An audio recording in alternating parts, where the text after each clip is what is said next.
अगर ये मामला चलता रहा, हमारे बच्चे ये कंटेंट देखते रहे, मुझे ये बताएं 15 साल के बाद what kind of Pakistan will be left. आप यही चलाते रहे, यही प्रोग्राम इसी तरह से चलाते रहे, यही चलता रहे, लोगों को बताते रहे, इनको यही रोल मॉडल दें, इन्हीं को बार बार टीवी शोज पे लेके आए, इन्हीं को आप बताएं कि यार ये तुम्हारे सब कुछ है, और यही बताते रहे कि पैसा कमाना is the ultimate goal, how ever you earn it that's irrelevant, by hook और बाय क्रुक पैसा कमाना है। कुछ हमारे मशहूर जो फैमिली व्लॉगर्स हैं, जिनमें डक्की भाई भी हैं, जिनमें रजब भट्ट हैं, जिनमें इस एस्ट्रोलॉजी नाम से कुछ बहनें हैं वो हैं, और दीगर कुछ और लोग भी इसमें शामिल हैं। अच्छा, इनका आपस में कुछ मामलात यूं चले कि कुछ लोगों ने इनको एक्सपोज किया, और उनके एक्सपोज होने पे ना काफ़ी बदमाशियां भी शुरू हो गई। सोशल मीडिया की जंग हकीकत में बदल गई। सियालकोट में टिकटॉकर ने यूट्यूबर को अगवा कर लिया। बंदे किसी के घरों पे छापे पड़ रहे हैं, किसी को यहाँ से मुल्क से भगा दिया, किसी के अब्बा जान को उठा के ले गए, मतलब ये सारी बातें हुई हैं और आपस में ना एक टर्फ वॉर टाइप की चीज़ शुरू हो गई। अच्छा, उसके साथ साथ ये हुआ कि 3 हमारे जो भाई हैं, एक डक्की भाई, एक रजब भट्ट और एक और जिनका नाम नदीम नानी वाला है, ये लोग जो है इन्होंने कोई कोर्स भी लॉन्च किया। अच्छा, उनको उस कोर्स में भी बैकलैश मिला, उस पर भी कई लोगों ने वीडियोस बनाया कि भाई ये कौन सा कोर्स आप बेच रहे हैं, जो कि आप यूट्यूब एल्गोरिदम्स और इन चीज़ों के ऊपर और फलाना, कि आप लोगों का क्या क्लेम टू फेम है कि आप इस किस्म का course पढ़ाएं।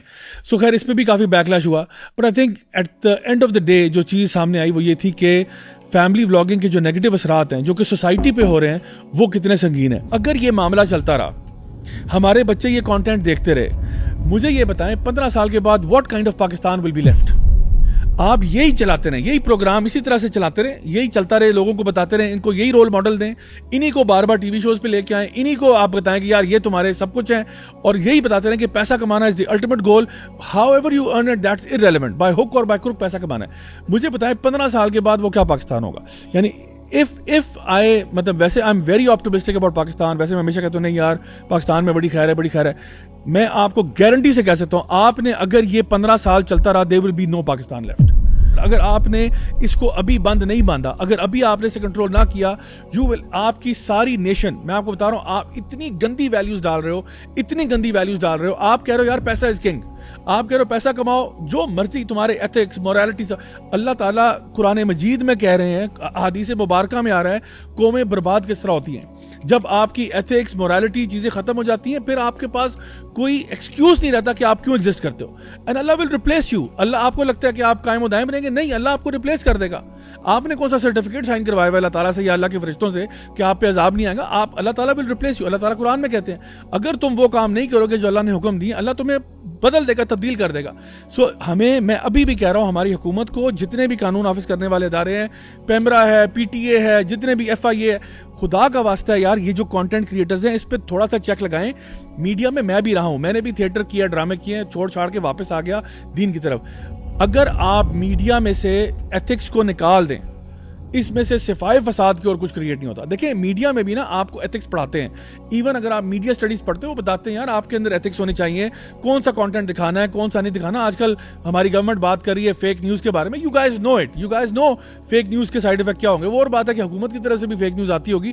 The fact of the matter is, you know कि जो भी ऑल फॉल आप नहीं कह सकते आके, जो भी आपको पता है कि फेक न्यूज के असरात क्या होते हैं। इसी तरह से मैं आपको बता रहा हूं, अगर आपने माशरे के अंदर बिगाड़ क्रिएट करना है और आप उसको चेक नहीं कर रहे, आप कह रहे मुंह उठा के आप आए, फोन पकड़ो, घर को दिखा दो और उस पे से पैसे कमाओ और उन्हीं को फिर आप टीवी पे लेके आए, उन्हीं को आप उठाना शुरू करें, believe me this will be disasters for the organization of Pakistan. मुझे बताएं, ओवर 15 ईयर्स, जिसे मैं पहले बात कर रहा था, आपके डॉक्टर्स कौन बनेंगे, आपके इंजीनियर्स कौन होंगे, आपके ब्यूरोक्रेट्स कौन होंगे, आपके जितने भी एक्चुअल जॉब्स हैं जो सोसाइटी को हेल्प करती है, फिलैंथ्रोपिस्ट होते हैं, वो कौन होंगे?